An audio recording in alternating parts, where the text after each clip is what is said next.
नमस्कार। भारतीय भाषा केंद्र जवाहरलाल नेहरू विश्वविद्यालय की ओर से मैं डॉक्टर उज्ज्वल आलोक हिंदी साहित्य इतिहास प्रश्न पत्र के अंतर्गत हिंदी साहित्य की समृद्धि में अनुवाद साहित्य की भूमिका पर आपके साथ चर्चा करूंगा। इस पाठ के अध्ययन के उपरांत आप अनुवाद पद के विभिन्न आशयों को समझ सकेंगे। हिंदी में अनुवाद की पृष्ठभूमि और उसकी आवश्यकता से परिचित हो सकेंगे। हिंदी साहित्य के प्रमुख अनुवादकों के विषय में जान सकेंगे। हिंदी साहित्य में अनुदित जो महत्वपूर्ण कृतियां हैं उनसे भी परिचित हो सकेंगे। अनुवाद में योगदान देने वाली जो प्रमुख संस्थाएं हैं उन संस्थाओं के बारे में भी जान सकेंगे। अनुवाद का व्यवहारिक अर्थ और आचरण मूल रूप से पूर्व प्रदत्त कथन को दोबारा कहना या उसकी अनुकृति करना है। कही गई बात को फिर से कहने की पद्धति को ही अनुवाद कहा जाता है। इसका उपयोग संप्रेषण के क्रम में अनुकथन, अनुवचन, पुनर्कथन, भाष्य, टीका, अन्वय, विश्लेषण, व्याख्यान, रूपांतरण, आत्मसातीकरण होते हुए क्रमशः भाषांतरण तक आ पहुंचा और ट्रांसलेशन के लिए भाषांतरण की जगह अनुवाद पद का उपयोग होने लगा। भारत में प्राचीन गुरु आश्रमों में गुरुओं द्वारा कही गई बातों को शिष्य दोहराने का कार्य करते थे। शिष्यों द्वारा दोहराने की यह पद्धति को अनुवाद, अनुवचन, अनुवाक कहा जाता है। अनुवाद, अनुवचन, अनुकथन, अनुवाक इसका अर्थ होता है अनुसरण करते हुए कहना। प्रोफेसर देवशंकर नवीन के अनुसार हिंदी का पूरा भक्ति साहित्य सारा का सारा पाठ आत्मसातीकरण, अनुकूलन, पुनर्कथन अथवा पुनर्रचना के रूप में हमारे सामने आता है। वह पौराणिक ग्रंथों का अनुवाद ही है। जैसे रामायण का अनुवाद एक तरह से रामचरितमानस है। अनुवाद की यह वृहत अवधारणा अगर हम स्वीकार करते हैं तो सारा का सारा साहित्य ही जो हिंदी में उपलब्ध है, जो विशेषकर भक्तिकालीन साहित्य, वह अनुवाद के रूप में ही ठहरेगा। इसलिए अनुवाद के इस विस्तृत रूप को, इस बृहद रूप को न लेकर उसके प्रचलित रूप ट्रांसलेशन, जिसके अंतर्गत भाषांतरण करते हैं, को ही ग्रहण करेंगे।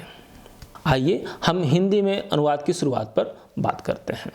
हिंदी में किसी भारतीयेतर ग्रंथ के अनुवाद का पहला उदाहरण भारतेंदु हरिश्चंद्र द्वारा अनुदित विलियम शेक्सपियर की कृति दुर्लभ बंधु है। इसका प्रकाशन 1880 में हुआ। इसी क्रम में महावीर प्रसाद द्विवेदी ने हर्बर्ट स्पेंसर की पुस्तक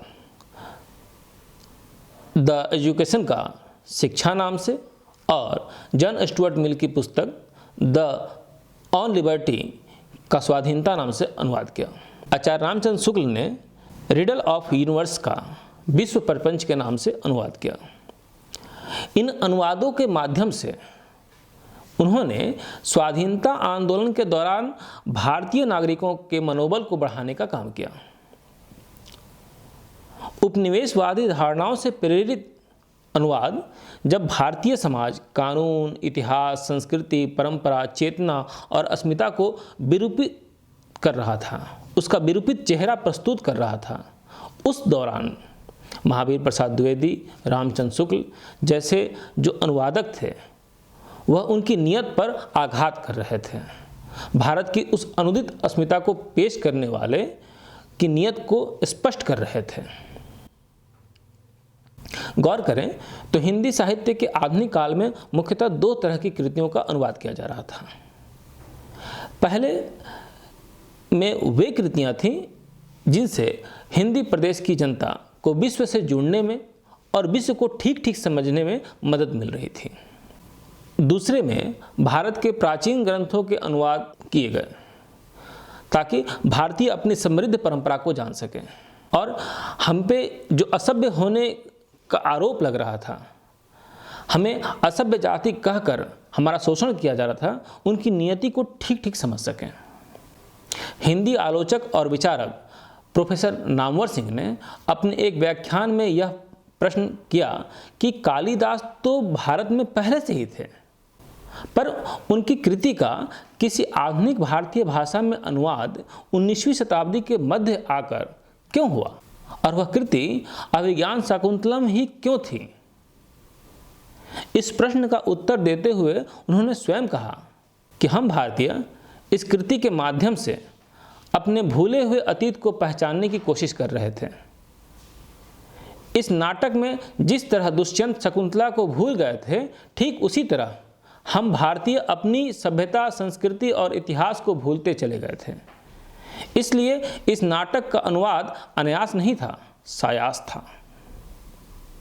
साहित्य की भाषा के रूप में खड़ी बोली के स्वीकार के बाद हिंदी में अनुवाद की आवश्यकता भी बढ़ी।